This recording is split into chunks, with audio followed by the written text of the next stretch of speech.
आकाशवाणी मुंबई. उमा रायकर प्रादेशिक बातम्या देत आहे. ठळक बातम्या. राज्य अनुसूचित जमाती आयोगाची स्थापना करण्याचा राज्य मंत्रिमंडळाचा निर्णय. पदनिर्मिती, जागा आणि अनुषंगिक खर्चासाठी 4 कोटी रुपयांच्या तरतुदीला मान्यता. अवकाळी पावसामुळे कापणी केलेल्या पिकांच्या नुकसानीची भरपाई देण्याबाबत सरकार विचार करेल, असं मुख्यमंत्र्यांचं आश्वासन. विकसित कृषी संकल्प अभियानाअंतर्गत पुण्यात आयोजित कृषी हॅकॅथॉनचा केंद्रीय कृषीमंत्री आणि मुख्यमंत्र्यांच्या उपस्थितीत समारोप. राज्य परिवहन महामंडळातल्या कर्मचाऱ्यांना 1 कोटी रुपयांचं अपघाती विमा कवच लागू करण्याची उपमुख्यमंत्री एकनाथ शिंदे यांची घोषणा. आणि IPL क्रिकेट स्पर्धेत आज रॉयल चॅलेंजर्स बेंगळुरू आणि पंजाब किंग्ज यांच्यात अंतिम सामना रंगणार. महाराष्ट्र राज्य अनुसूचित जमाती आयोगाची स्थापना करण्याचा निर्णय आज मुख्यमंत्र्यांच्या अध्यक्षतेखालील राज्य मंत्रिमंडळाच्या बैठकीत झाला. आयोगासाठी पदनिर्मिती, जागा आणि अनुषंगिक खर्चालाही मंत्रिमंडळानं मान्यता दिली आहे.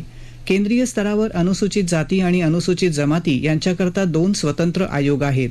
या दोन्ही आयोगांशी निगडीत विषय वेगवेगळे असल्यामुळे 2 स्वतंत्र आयोग असणं आवश्यक आहे. त्यामुळे 51व्या जनजाती सल्लागार परिषदेत राज्यात स्वतंत्र अनुसूचित जमाती आयोग स्थापन करण्याची शिफारस करण्यात आली होती. त्यानुसार हा आयोग स्थापन करण्यात आला आहे. या आयोगात 1 अध्यक्ष आणि 4 अशासकीय सदस्य असतील. आयोगाकरता नव्याने 26 पदं निर्माण करण्यात येणार आहेत. या पदांसाठी तसंच अनुषंगिक खर्चासाठी 4 कोटी 20 लाख रुपयांच्या तरतुदीला बैठकीत मान्यता देण्यात आली.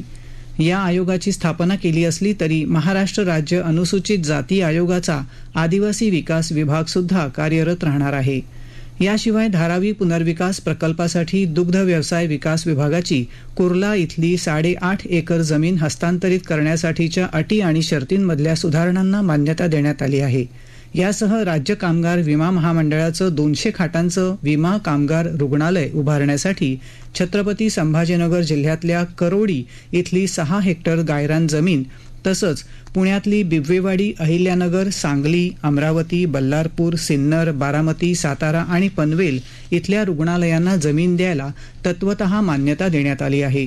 त्याचप्रमाणे महाराष्ट्र राज्य रस्ते विकास महामंडळाला पथकराच्या सवलतीसाठी भरपाई देण्याचा आणि मुंबईच्या प्रवेशद्वाराच्या 5 पथकर स्थानकांवर सवलत दिल्यामुळे महामंडळाला भरपाई देण्याचा निर्णयही मंत्रिमंडळानं घेतला आहे. राज्यात अवकाळी पावसामुळे कापणी केलेल्या पिकांचं नुकसान झालेल्या शेतकऱ्यांना भरपाई देण्याबाबत सरकार विचार करेल, असं आश्वासन मुख्यमंत्री देवेंद्र फडणवीस यांनी दिलं. मंत्रिमंडळाच्या आज झालेल्या बैठकीत पावसामुळे झालेल्या नुकसानीचा आढावा घेतला गेला. त्याबाबत बोलताना मुख्यमंत्र्यांनी हे आश्वासन दिलं. पावसामुळे सुक्या मासळीचं नुकसान झालेल्या मच्छीमारांना नुकसान भरपाई देण्यासंदर्भात प्रस्ताव सादर करण्याची सूचना मुख्यमंत्र्यांनी दिली.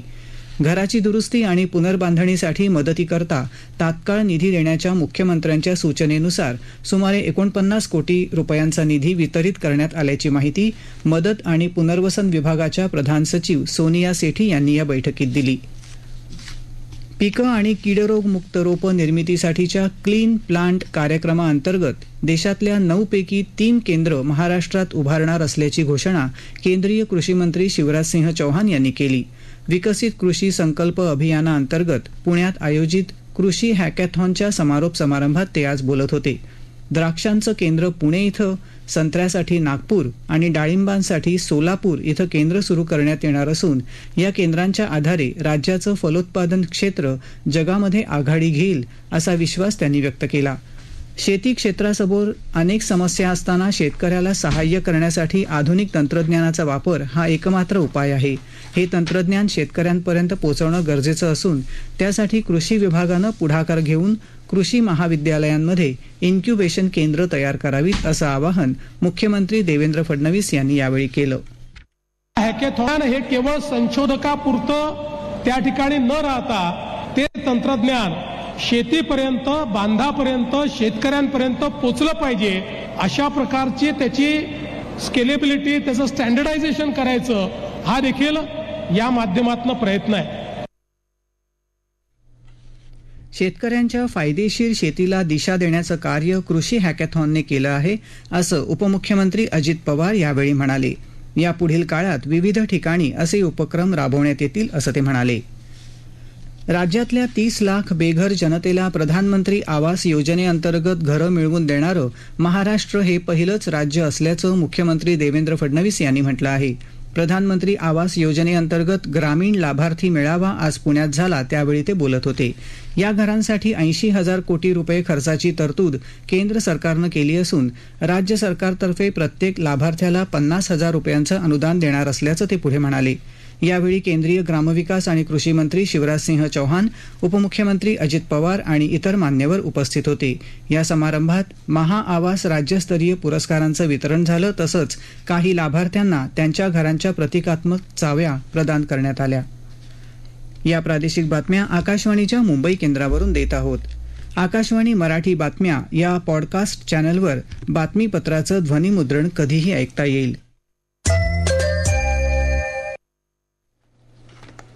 प्रादेशिक बातमीपत्रात आपलं पुन्हा एकदा स्वागत. राज्य परिवहन महामंडळातल्या कर्मचाऱ्यांना 1 कोटी रुपयांचं अपघाती विमा कवच लागू करण्याची घोषणा उपमुख्यमंत्री एकनाथ शिंदे यांनी आज मुंबईत केली. सह्याद्री अतिथीगृहात एसटी महामंडळाच्या विविध संघटनांच्या प्रतिनिधींची बैठक झाली, त्यात ते बोलत होते. महामंडळातल्या कर्मचाऱ्यांना महात्मा फुले जन आरोग्य योजना किंवा धर्मवीर आनंद दिघे वैद्यकीय प्रतिपूर्ती योजना यापैकी एक निवडण्याचा पर्याय, कर्मचाऱ्यांना मूळ वेतनावर या महिन्यापासून 46% ऐवजी 53% महागाई भत्ता देण्याचा निर्णयही या बैठकीत झाला. सेवानिवृत्त कर्मचाऱ्यांना मोफत प्रवास 9 ऐवजी 12 महिन्यांसाठी देण्याचा निर्णयही उपमुख्यमंत्र्यांनी जाहीर केला. स्वच्छतागृह, विश्राम कक्ष यांच्या स्वच्छतेसाठी प्राधान्य देणं तसंच एसटीच्या माध्यमातून कार्गो सेवा सुरू करण्यावर भर देण्याचं आवाहनही शिंदे यांनी यावेळी केलं. राज्य सरकारने कोविड-19च्या व्यवस्थापनासाठी नवीन मार्गदर्शक सूचना जारी केल्या आहेत. सर्व आरोग्य सुविधांनी इन्फ्लुएन्झा सदृश्य आजार आणि श्वसनाची गंभीर समस्या असलेल्या 5% रुग्णांची तपासणी करावी असे निर्देश दिले आहेत. आरोग्य विभागानं सर्व महानगरपालिका, जिल्हा परिषदा आणि जिल्हा प्रशासनांना हे निर्देश दिले आहेत. हातांची स्वच्छता, श्वसन संस्थेचं आरोग्य, खोकताना आणि शिंकताना तोंड आणि नाक झाकणं तसंच सार्वजनिक ठिकाणी स्वच्छतेचं वर्तन याबाबत जनजागृती करणारे उपक्रम राबवण्याचे निर्देश दिले आहेत. राज्यात सध्या कोविडचे 506 रुग्ण उपचार घेत आहेत. IPL क्रिकेट स्पर्धेत आज रॉयल चॅलेंजर्स बेंगलुरू आणि पंजाब किंग्ज यांच्यात अहमदाबाद इथल्या नरेंद्र मोदी स्टेडियमवर अंतिम सामना होणार आहे. संध्याकाळी 7:30 वाजता सामन्याला सुरुवात होईल. पंजाब किंग्जनं नाणेफेक जिंकून प्रथम क्षेत्ररक्षण करायचा निर्णय घेतला आहे. 2008 पासून सुरू झालेल्या IPL स्पर्धेत आजतागायत या दोन्ही संघांकडे विजेतेपद आलेलं नाही, त्यामुळे दोन्ही संघांसाठी आजचा सामना महत्त्वाचा आहे. जय श्रीराम म्हणणारे प्रधानमंत्री नरेंद्र मोदी प्रभू श्रीरामाच्या आदर्शांचं पालन करत नाहीत अशी टीका काँग्रेस प्रदेशाध्यक्ष हर्षवर्धन सपकाळ यांनी केली आहे. ते आज यवतमाळ जिल्ह्यात आयोजित दाभाडी ते आर्णी पदयात्रेच्या समारोप प्रसंगी बोलत होते. प्रधानमंत्र्यांनी शेतकऱ्यांना दिलेल्या आश्वासनाचं पालन केलं नाही असं ते म्हणाले. मुंबई शेअर बाजाराच्या सेन्सेक्समध्ये आज 636 अंकांची घसरण झाली आणि तो 80,737 अंकांवर बंद झाला. राष्ट्रीय शेअर बाजाराचा निफ्टीही 74 अंकांची घसरण नोंदवत 24,542 अंकांवर बंद झाला. सिंधुदुर्ग जिल्ह्यात देवगड तालुक्यात कातवणेश्वर इथं कृषी विभाग आणि स्थानिक पोलिसांनी केलेल्या संयुक्त कारवाईत 3,31,000 रुपये किमतीचा अनधिकृत खत साठा जप्त करण्यात आला आहे. या प्रकरणी कृषी सेवा केंद्राच्या मालकावर गुन्हा दाखल करण्यात आला आहे. हवामान. येत्या 2 दिवसात संपूर्ण राज्यात तुरळक ठिकाणी पावसाची शक्यता असून विदर्भात तुरळक ठिकाणी सोसाट्याचा वारा वाहील असा हवामान विभागाचा अंदाज आहे. ठळक बातम्या पुन्हा एकदा. राज्य अनुसूचित जमाती आयोगाची स्थापना करण्याचा राज्य मंत्रिमंडळाचा निर्णय. अनुषंगिक खर्चासाठी 4 कोटी रुपयांच्या तरतुदीला मान्यता.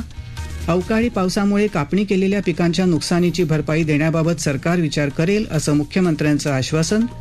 विकसित कृषी संकल्प अभियानाअंतर्गत पुण्यात आयोजित कृषी हॅकॅथॉनचा केंद्रीय कृषी मंत्री आणि मुख्यमंत्र्यांच्या उपस्थितीत समारोप. राज्य परिवहन महामंडळातल्या कर्मचाऱ्यांना 1 कोटी रुपयांचं अपघाती विमा कवच लागू करण्याची उपमुख्यमंत्री एकनाथ शिंदे यांची घोषणा. आणि IPL क्रिकेट स्पर्धेत आज रॉयल चॅलेंजर्स बेंगलुरू आणि पंजाब किंग्ज यांच्यात अंतिम सामना रंगणार. याबरोबरच आकाशवाणी मुंबई केंद्रावरचं हे प्रादेशिक बातमीपत्र संपलं. पुन्हा भेटूया रात्री 8:05 आकाशवाणी मुंबईच्या राष्ट्रीय बातमीपत्रात. नमस्कार.